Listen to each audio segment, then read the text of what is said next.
So you got a Raspberry Pi and now you need to know what to do. Well, in this video, I'm going to show you how to install Raspberry Pi OS on your brand new Raspberry Pi. Let's get into it.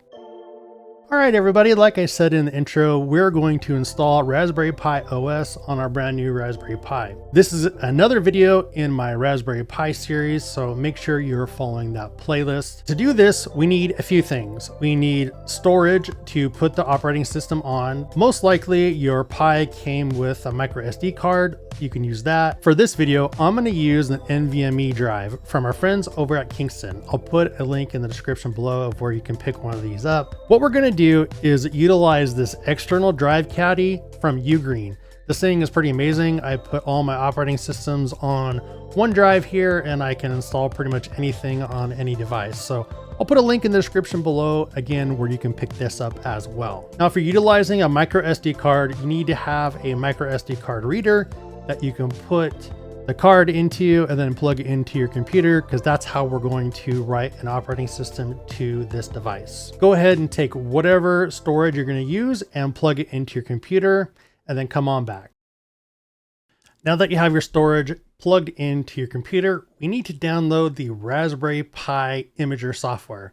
So what we got to do is head over to raspberrypi.com/software. I'll put a link in the description below, and you need to download the Raspberry Pi Imager for whatever operating system you're currently using on, the computer, whatever you have your storage plugged into. For me, it's Windows.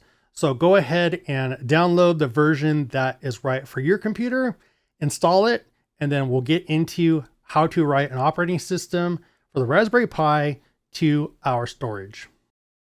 Here we have our Raspberry Pi Imager software open.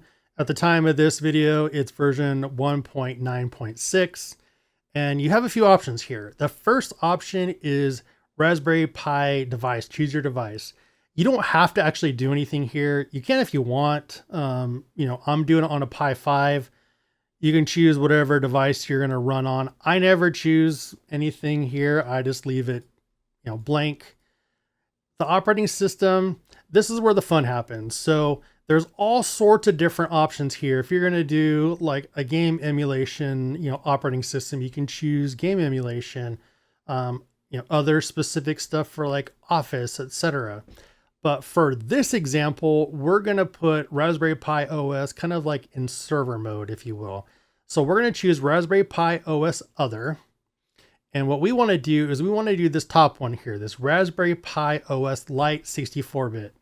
And what this is going to install the Raspberry Pi OS, but without the GUI, without the graphical user interface. So it's going to be all like command line.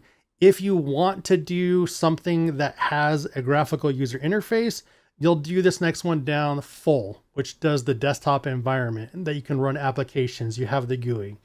But for this example, since we're in a series here of doing kind of home labbing and stuff on this, I want to do everything command line. So I'm going to choose the Raspberry Pi OS Lite 64-bit. Next, we need to choose our storage. And the storage is going to be whatever we plug into our computer.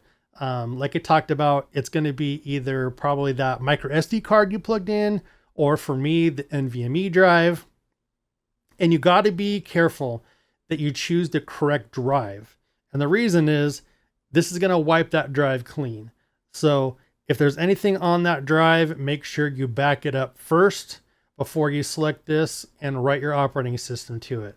So here, go ahead and choose the storage that we talked about. Mine is going to be that one. And then we'll click next. After you click next, you'll have this, do you want to apply any custom settings to the operating system? You can click no and just go forward if you want. But for this example, we're going to do edit settings. And we're going to set the host name. So whatever we're going to call this Raspberry Pi, give it whatever your name you want to call it, whatever it's going to be on your network. We're going to set a username and password. So for me, my username is Havoc. Type in whatever password you want there. If you want to configure wireless LAN, so if you want to have Wi-Fi enabled on this, you can check that and enable, Wi-Fi connectivity on there. You can go down here, set your location settings, so your time zone, your keyboard layout. The biggest thing I want to stress here is on services. and you want to enable SSH. And the reason is we want to be able to SSH into this remotely. We want to be able to control this over our network via command line without having to plug in a keyboard and a monitor, etc. to it. So make sure you enable SSH, and you can do use password authentication, or if you work with public keys, you can do allow public key authentication only. So for this, I'm going to enable SSH and then use password authentication. Options, this is just, when it's done writing to the drive, what do you want to do with it? So go ahead and fill out whatever you want there and then click save. Now we're going to choose yes. Do we want to write the, apply the customized settings to the drive or the OS? We'll do yes. It says all existing data is going to be erased. Are you sure? Again, like I talked about, make sure anything on here is backed up before you do this. I'll do yes. And now it's going to write to the drive. Once that's done writing to the drive, we'll come on back and we'll go on to the next step. Now that you have your Raspberry Pi OS flashed to whatever media you're using, go ahead and put it in your device or your Raspberry Pi, fire it up, and we'll take a look at the next steps. So as you can see here, I have the Raspberry Pi booted up. It is plugged into the network, and I have it plugged into a capture card. That's why you're kind of seeing this capture stuff on the screen, just so I could show you what it looked like booting up. You could do it this way and plug in a keyboard and a monitor to the Raspberry Pi. Or what you could do is just plug it into your network and boot it up. And then what you'll do is you'll need to find the IP address. You'll need to go into your home router and find whatever address the router gave to your device. For my example here, you can see it's 50.169. I could also go into my router and see that's what it's giving me. So what we're going to do is I'm going to close this out and we're going to SSH into it and do some updates on the operating system. To SSH or connect into our Pi via command line, I'm going to use a program that I enjoyed called Tabby. You could use whatever SSH program, terminal program you like. This is one that I enjoy. So I'm going to go ahead and connect to it, and we're going to do our username. So havoc and then the IP address of the device. So for me, it's 192.168.50.169. And it'll go ahead and connect. And the first time you do it, it'll ask you for the password. Go ahead and type your password and stuff in there. I'm going to clear this out. And now we want to do some updates. So we're going to go sudo apt update. And that's going to go and look for all the update packages that can be run. And now we're going to upgrade. So we'll do sudo apt upgrade -y. I'm doing -y because I don't want to hit yes every time. If you want to hit yes every time, you can do that. So we'll go ahead and do that. And then it's downloading and installing all the updates for the operating system. Once this is all done, we will have an updated full version ready to go of Raspberry Pi OS. And voila, our operating system is all updated.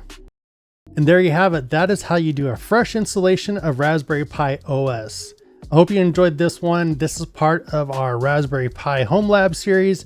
Make sure you're following this playlist so you can see what we're coming up with next. I'll put links in the description below to all of the products, the Raspberry Pi, our NVMe drive, the external, caddy for the NVMe drive, as well as a link again to get the Raspberry Pi imager.